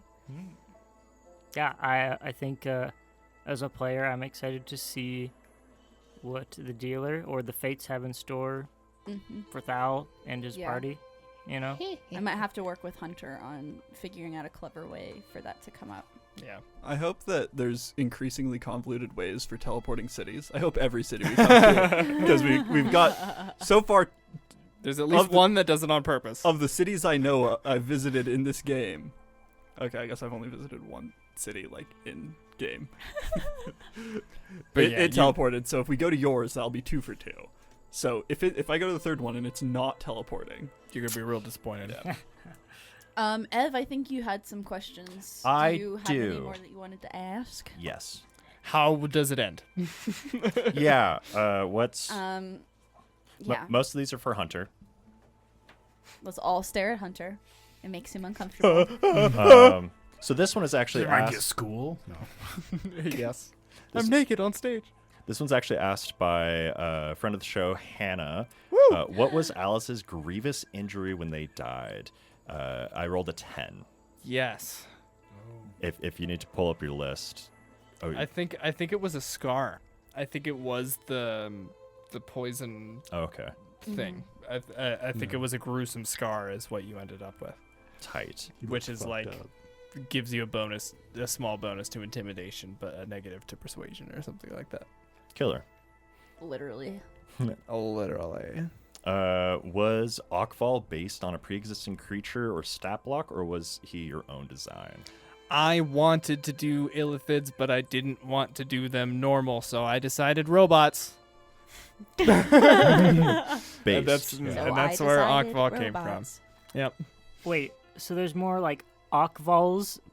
We met a few automaton.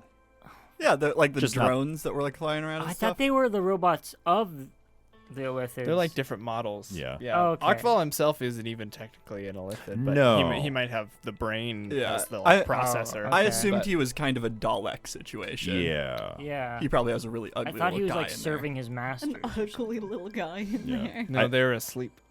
Was he human? Akval? No. No. Oh, okay. Yeah, no, he was not. I think he was likely one of them that's been like Theseus's shipped Okay. so much, like even the brain, if it's still original, has had so much of it replaced, and yeah. Okay, cool. Yeah. How fucked were we if we got into a fight in the host war camp when we went there the first time? Oh, you would have been fine probably. Like you had all of you there. First of all, There was a bird in the sky. There was a bird Pram in the was sneaking sky. around. They wouldn't have Val been was able invisible. to. Yeah. Wouldn't have been able to use their siege equipment. They didn't have all of their ballista built either. But there's so many of them. There was a lot of them, yeah. But Okay, but what if they turned on the bubble to trap us in? this is true. That I think it's things inside the bubble can leave, or it might be that creatures specified by the caster are fine. Yeah, I would but- have to. But yeah. And then this one, I think we confirmed in canon. The siege was definitely not a cover for Illithid shit.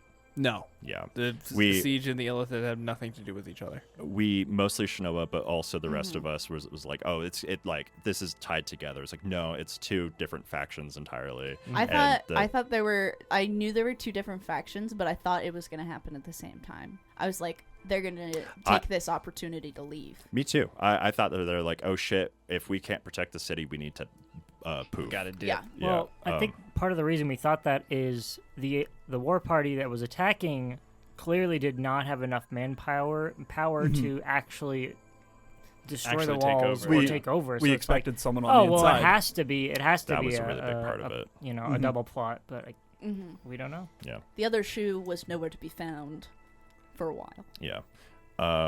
till it showed up dead. Well, the other shoe was at Visage. Yeah, dead. This one might be a spoiler, so if you don't answer, that's fine. Okay. Is there a lore reason why Kerubiel's mask changed, or was it just like an aesthetic thing? Aesthetics. Okay, I kind of figured. He believes himself above the more humanoid Mhm. visage, so he just goes for a sheer kind of mirrored surface now. Tight. This is for the group. When playing a caster, do you prefer using material components or a casting focus? I'm going to start with Hunter and do a circle.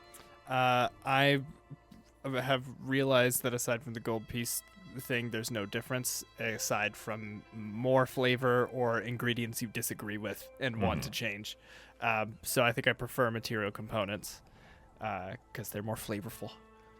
They're the seasoning for your spell. Yeah. I have a focus. I haven't really used material components much. I think the way I like to flavor it is like I was doing the ice thing.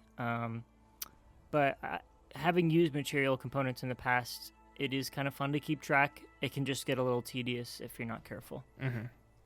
My excuse is I keep track of everybody else's shit, so having an arcane focus is much better for me, Chenoa. Yeah.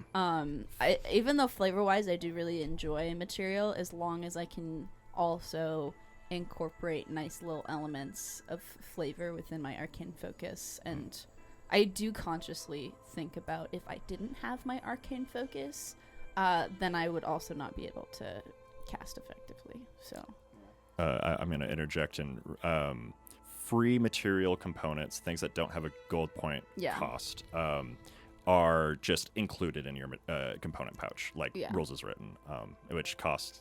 I think that the way that it works mechanically is 2 copper every time you enter a city, and it refills. That's really funny, Yeah. actually. That's Yeah.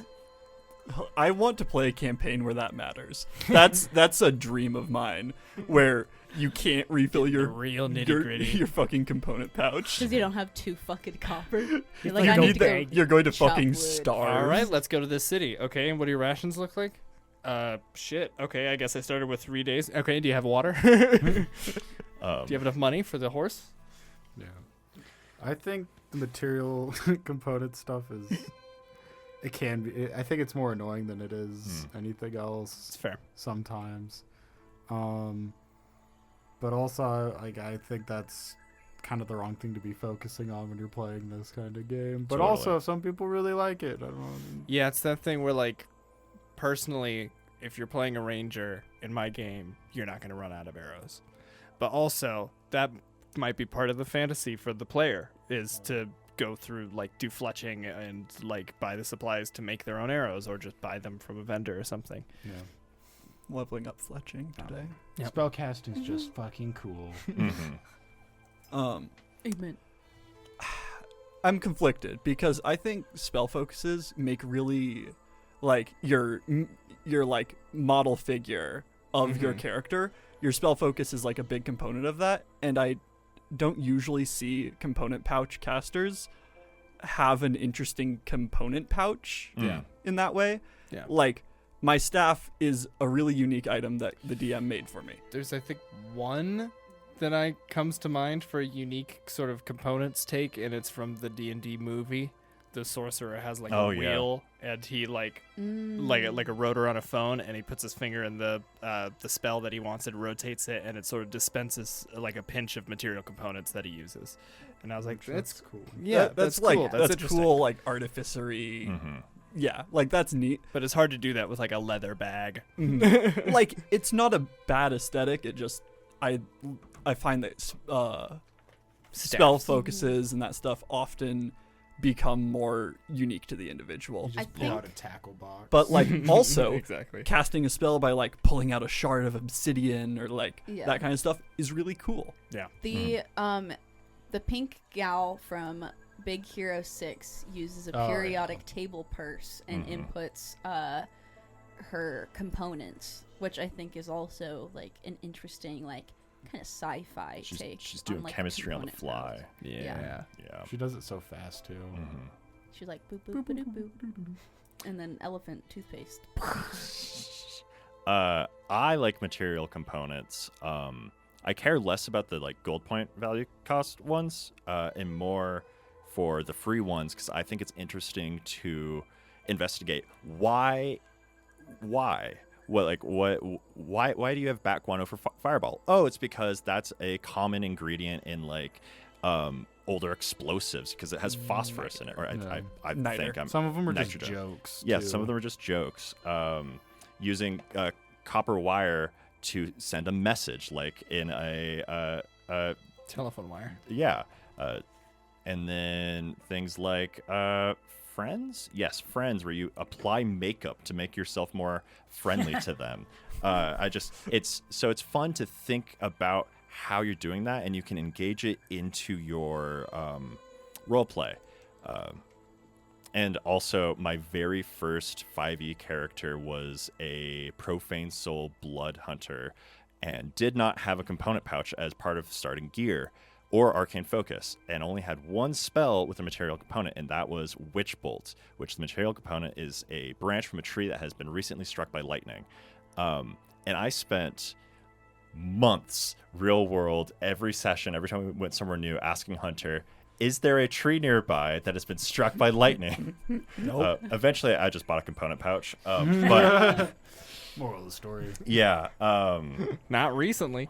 Alrighty. We know Yvette is a fighter. Creepy Old Joe is a monk. What character classes are the rest of the Silver Band? Daniel, Portia, and Orsino. Ah, yes. I think Daniel has always been meant to be swashbuckler or rogue. I was wrong. You were wrong? I thought he was a fighter. Me too. And then I was like 5% chance he's a paladin. Nah, swashbuckler, baby. Fuck yeah. I knew he was kind of lighter. Yeah, he is a rapier. And Portia and Orsino, I believe, were going to be cleric and wizard. Interesting. Yes, how that exactly. happened. So, like full on. I don't know if I was gonna have them be a necromancer as well. That might have been too on the nose for me. But I believe the mother was going to be Grave Domain cleric. Wow, hell yeah! That really translates to the original party. That's fun. Yeah, it's cute. And then last question: have you statted out Dwarf Jesus? I have not statted out Dwarf Jesus. I am planning on killing Dwarf Jesus, by the way. That's season 8. We're killing Dwarf Jesus. We got to get you guys to godhood so that you can duke it out. Yeah, has Dwarf Jesus gone up to the Standing Stones and done the whole thing? Is that where he dug? Who Did said he you die need to and do now that he to become a dug? god? Fair enough. I mean, someone brought those stones up there, and dwarves do like stones. It was Dwarf Jesus. It was Dwarf Jesus. The lore goes deeper. Deeper than Dwarf Jesus. But we've established that Dwarf Jesus is a newer deity. We should all start a cult for Dorf. Jesus. Dorf. The Dwarf. cult of Jesus. Dwarf Dwarf Jesus. Dwarf DJ? Jesus more than DJ. DJ. The cult of DJ. DJ ho. Okay. God. Uh, All right. Does anybody have any last DJ hi ho. questions before we wrap? If it hasn't been posited to y'all in a previous Q&A, for those that have been part of previous Q&As, what inspired your characters, if anything specific? We'll start with Tristan. I think I wanted to try a new class. I haven't played Warlock before. And part of the subclass was kind of I was like, I want to play something with tarot cards or something with chance. Or maybe I asked you if you had anything that was like that, or because I think so much of this game is already about chance. Add a little bit of an extra layer with the cards, and which means I can fail more or I can also succeed more, I think is fun. Yeah, the narrative implications of the repercussions to your actions. Yeah, and I think it's kind of fun that I have this dynamic with the dealer. Yeah, I don't know. I think personally, as a player, I've always been fascinated with like fates and prophecy in D&D. mhm. So having a character along with a class that kind of correlates to that has been really fun. Hell yeah. I think I mentioned this a little bit before in a previous Q&A, but Emori is based off of a character that I played in high school, which these three were a part of. So based Mhm. off of Dove, who was a fighter, and investigator, and Yeah. she was also a cop. So Yeah, you there's were a like a lot detective. of there was a lot of like similar things that occurred, except Emori is better. So I was not a part of that. Tristan. you were a was. little bit later. I thought you weren't. Never mind. I died pretty soon after you joined the party. Oh, But damn. yeah, you were there. I was only for one session. Yeah. Oh. I thought you weren't there, but no. I was there. You Damn. tried to steal shit off of I everybody. did. Oh, you Clefty. No. No. Different shit. Pre-cleft, I think. After Clefty. It was? Post Cleft. Clefty was the Post-Cleft? first thing. Clefty was Evan's very first child. Yep.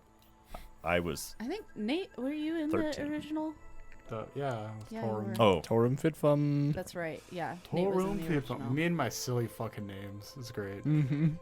Yeah. I was Torum Stoke. Fitfum. Mhm. Stoke the tiefling. Vigilante. Vigilante. Stoke. The talking bow. Stokey doke. Yeah, with a talking bow. Oh That god. was fun. Mhm. That was a fun one. Oh, the past games. Anyway, Emergence. We'll have a different podcast about that some Torum, other time. Vidfum, and Ranpram Sneedbar. Reminiscing I know. about old games. I have a system. I want to hear what the NPCs are called in a game that's run by you. Oh my God. These are what your characters are called. It's worse. It's crazy. There's a lot of Keiths. Yeah, that's great. My name's Oh. Jake. My name's Jake. I'm a paladin, bro. Paladin Jake. Oh fuck yeah, dude. So Ranpram was kind of based off of, like, just a nerdier Indiana Jones in my mind. Like, it was just like if Indiana Jones was a lot more bookish. Yeah. And less like, I don't know, cool. Indiana Jones's dad. Less action hero. Yeah. That's tight as fuck. Sean Connery. That was kind of my thought process. It's like, what if he was just a big old weirdo? Like instead Yeah. of being played by Harrison Ford, he was played by Martin Short. Yes. I was Yes. thinking more like Steve Buscemi, but That That's also makes sense. Someone draw a Steve Buscemi Ranpram. I had a really clear reason why I made my character Mm-hmm. when I did it, and I could not And tell now you. it's gone. Because I remember I was like really laboring over like what kind of druid I want, and I was like, but I have no clue what I was thinking when I made my character right now. I think I remember you Because I was like really excited about it, like and I don't know why. passively telling me that you're really interested in playing a druid that wasn't necessarily like a keeper of the forest, but rather like a force of the forest or something. And then you saw wildfire, Or destroyer. but I might not be remembering that. Yeah, right. no, there was some shit. I kind of wanted to be like a less traditionally druidy druid, so I went with a dwarf because they're kind of underground dudes, and like I think that's kind of what I had going on. Is I wanted to be a little anti-druidy. Hell yeah. Hell yeah. I think I've talked about it a little bit before. Beck, I'm really interested in the concept of like Paragon heroes, and specifically like Superman and Captain America are really interesting to me because you take something that's like meant to be really pure and good, and then how do you make that interesting? And so Beck's inspiration was more taking Captain America and the Winter Soldier, Steve Rogers and Bucky Barnes, and sort of like mashing them together. I don't think I could say that last time we were talking about this because I don't think the brainwashing stuff was Yeah. as known.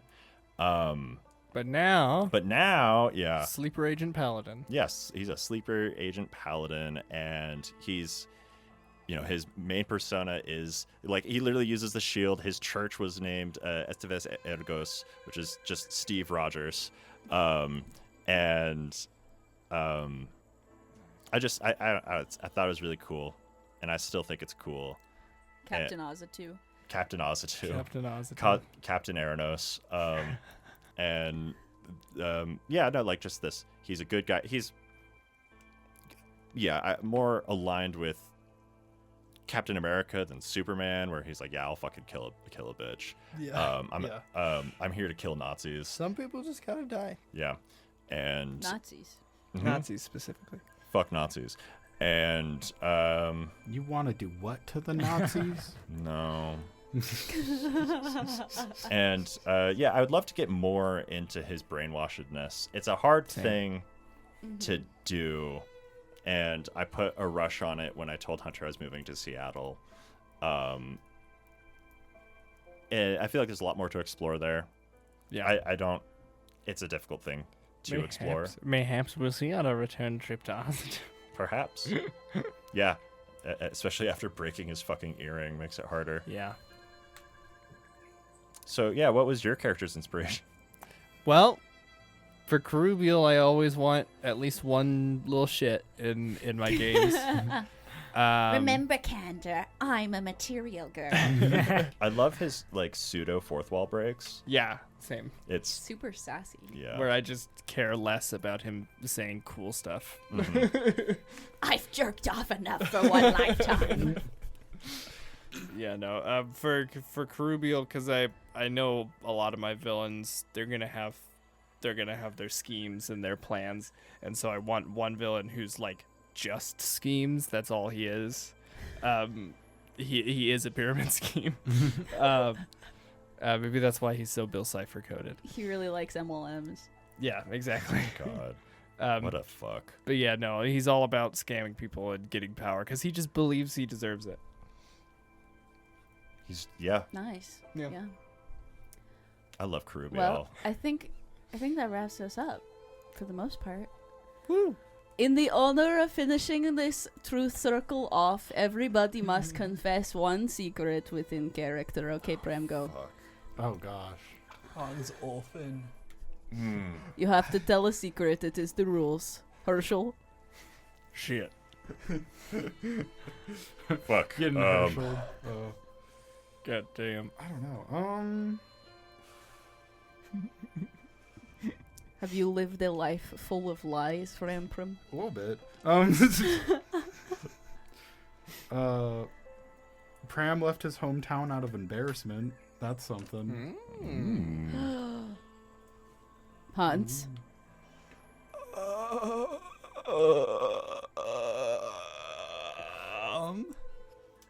Things that he hasn't revealed. He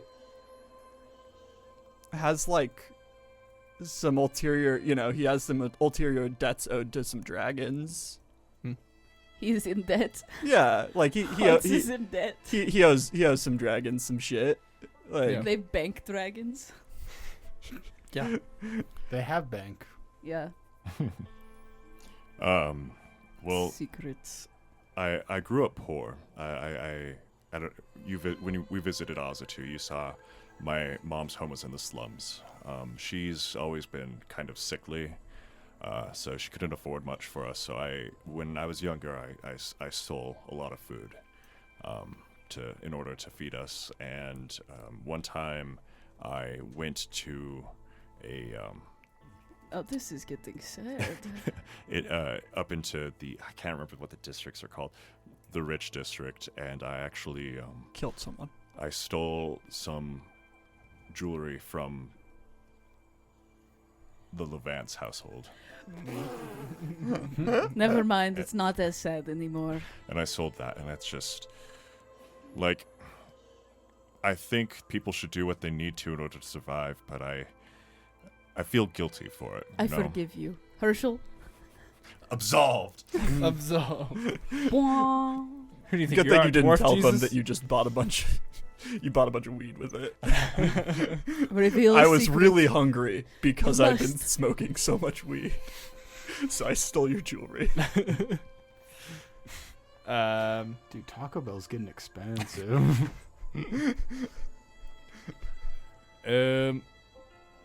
Herschel. What secrets does he remember? I think Herschel would say that I'm the one who sort of introduced Kalia to the prophetic monastery as well, and I wish I hadn't. Secrets. Thalminar, in his training at Avache, he was sent on a mission and he misread the cards, and so he went into the cave, but it was too late because his best friend that he was training with had been killed.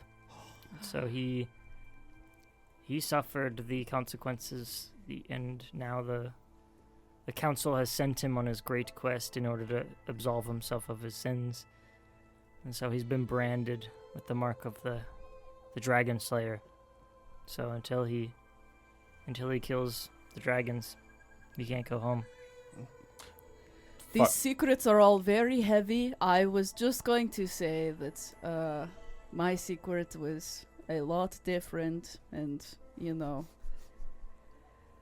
inconsequential, I think, to the grand scheme of things. Well, what was it? I don't think it matters anymore. No, come on, you can't do that. The truth circle's not done until everyone tells the secret. That's what you said. You're right. You don't get any more moonshine until you say it. No. I have subjected everybody else to this. I have lost a few magic items.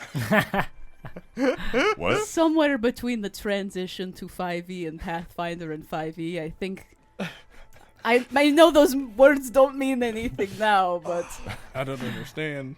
I'm sure You mean things when are we missing. went to the Astral Sea and back, and then when I left and came back, and everything just felt kind of weird. And Coramand, he was in charge of the bag of holding for a while, and On this stand is a cat. yeah. So I don't know what they were, but they're gone. Well, shit. Hans has a terrible secret. He's 1/8 elven on his mother's side. Oh God. Damn. And with I that, have one more question. What's everyone's favorite NPC? Rapid fire. I don't know. I can't Sal. choose. Creepy old Joe. Ian. Ooh, Creepy Old Joe's good too. Oh, Carubio Joe is a good one. Carubio. Damn. I'll choose Carubio. I'm a big fan of my favorite NPC, which is named oh fuck, I can't, being put on the spot here, I've forgotten literally every NPC. Yours is Keeper Udane. That was mine, actually. My favorite NPC is my summoned familiar. Fuck Actually, yeah. I have Hell a new. yes. I have a new one. Mhm. I really like Shepherd. Shepherd's great. Shepherd's fun. Yeah. Shepherd is cool. Mine has always been Creepy Old Joe. Carubiel is a close second. Mine's probably Keeper Yeah. Dane. Yeah. I do really love my mom. But Ruby Wasn't there for like sure. a funny circle of druids? What was The the Maples. yeah. Yeah, that's What Keeper was- Dane. Okay. Yeah, She's the the old leader. lady. I had fun in the druid circle. Yeah. That was Yeah. fun. I lit them on fire. And with that, Thank you everybody so much for listening to Emergence Bye. Season 5 Q&A. We will see you in Season 6. Good Maybe. night. Bye. Bye. peace out, bitch. Thanks for listening. Background music for this Emergence podcast was provided by Tabletop Audio. For more Diceberg content, follow us on our Patreon and socials, or visit us at our website at dicebergahead.com.